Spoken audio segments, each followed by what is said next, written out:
Hello friends, welcome to my channel Rudra daily quest. ఇవాళ మనము research proposal part 2 video గురించి అయితే చూద్దాము. రీసెర్చ్ ప్రపోజల్లో ఇప్పుడు లాస్ట్ స్టెప్ రీసెర్చ్ మెథడాలజీ ఎలాగో చూద్దాం. ఇందులో ఏమేమి స్టెప్స్ ఉన్నాయో కూడా చూద్దాం. మనం రీసెర్చ్ మెథడాలజీలో ఫస్ట్ వన్ రీసెర్చ్ డిజైన్. ఇది ఎలా అంటే, ఇప్పుడు మనం ఏదైనా కోర్స్ జాయిన్ అయినప్పుడు ఎంటైర్ పీడిఎఫ్ ఇస్తారు కదా, ఏ సెమ్లో ఏం చదవాలి, ఎప్పుడెప్పుడు ఎగ్జామ్స్ ఉంటాయి, ఎప్పుడు ఇంటర్నల్స్ ఉంటాయి, ఎప్పుడు ఇంటర్న్షిప్ ఉంటుంది, అలా ఇది కూడా overall plan of the study. ఇందులో మనం మొత్తం రీసెర్చ్ ఎలా చేయబోతున్నామో చెప్పేదే రీసెర్చ్ డిజైన్. ఇందులో మనకి సర్వే డిజైన్ ఉంటుంది, experimental design, descriptive design.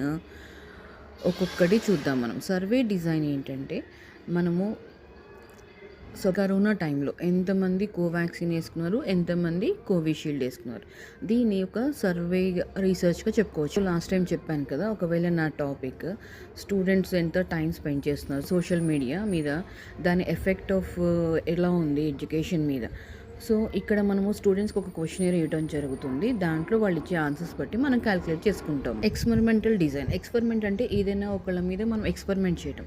Suppose ఒక క్లాస్కి వెళ్ళి మనము అన్ని ఏ టూల్స్తో వాళ్ళకి టీచింగ్ చేసి, ఇంకో క్లాస్కి general rote learning method, old system మెథడ్లో టీచింగ్ చేస్తే వీళ్ళిద్దరికి మధ్య టెస్ట్ పెట్టినప్పుడు ఎలా వీళ్ళ పర్ఫార్మెన్స్ ఉంది, దీన్ని ఎక్స్పెరిమెంటల్ డిజైన్ అని చెప్తాం మనం. Descriptive design. డిస్క్రిప్టివ్ డిజైన్ ఎలా అంటే, ఇప్పుడు ఎలా అయితే మీరు ఇంటర్న్షిప్కి వెళ్ళి స్కూల్స్, కాలేజ్ అబ్జర్వేషన్ చేసి దాని గురించి మీరు రికార్డ్ రాసారో, డిస్క్రైబ్ చేశారో అక్కడ విషయాలని, ఇలా చేసేదాన్ని డిస్క్రిప్టివ్ డిజైన్ అంటే. ఇప్పుడు నెక్స్ట్ రీసెర్చ్ టెక్నిక్. అసలు టెక్నిక్ ఏంటి, ఎలా ఇన్ఫర్మేషన్ కలెక్ట్ చేస్తారు వాళ్ళ దగ్గర, అలా ఏం చెప్తారు, ఎలా మాట్లాడతారు, ఇలాంటివన్నీ ఇది రీసెర్చ్ టెక్నిక్. వాళ్ళకి క్వశ్చనర్ ఇస్తారా, లేకపోతే లేదా వెళ్ళి మీరు వాళ్ళని అబ్జర్వ్ చేసి నోట్ చేసుకుంటారా పాయింట్స్.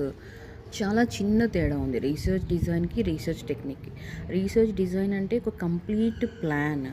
రీసెర్చ్ టెక్నిక్ అంటే ఏ మెథడ్ మీరు యూజ్ చేయబోతున్నారో ఆ ప్లాన్లో అనేది. నెక్స్ట్ వచ్చేసరికి శాంపుల్ అంటే ఇక్కడ ఎంతమందిని మీరు తీసుకుంటున్నారు, 120 మెంబర్స్, 100 మెంబర్స్, 50 మెంబర్స్. ఈ శాంపుల్ అంటే ఏంటి అంటే, ఒక చిన్న పోర్షన్ తీసుకోవడం ఒక లార్జ్ పాపులేషన్ నుంచి. సపోజ్ మనం అన్నం వండామనుకోమ్మా, ఒక 2 మెతుకులు తీసుకొని చూస్తాం ఉడికిందా లేదా, అంతేగాని అన్నం మొత్తం పట్టుకొని దాన్ని పిసికి చూడం కదా. అలాగే ఇది కూడా. సపోజ్ మీరు ఇప్పుడు రూరల్ అండ్ అర్బన్ ఏరియాస్లో రీసెర్చ్ చేయదలుచుకున్నారు. ఇప్పుడు రంగారెడ్డి అన్నారు, రంగారెడ్డిలో అన్ని స్కూల్స్కి మనం వెళ్ళలేం కదా. సో రంగారెడ్డి దాంట్లో కొన్ని గవర్నమెంట్ స్కూల్స్, కొన్ని ప్రైవేట్ స్కూల్స్, అందులో శాంపిల్స్ తీసుకొని మనము ఓకే ఇది అయ్యుండొచ్చు ఇంతవరకు అనేసి ఒక అనాలిసిస్ ఇస్తాము. ఫర్ ఎగ్జాంపుల్ ఇప్పుడు నేను టీనేజ్ పిల్లల మీద చేస్తున్నాను అనుకోండి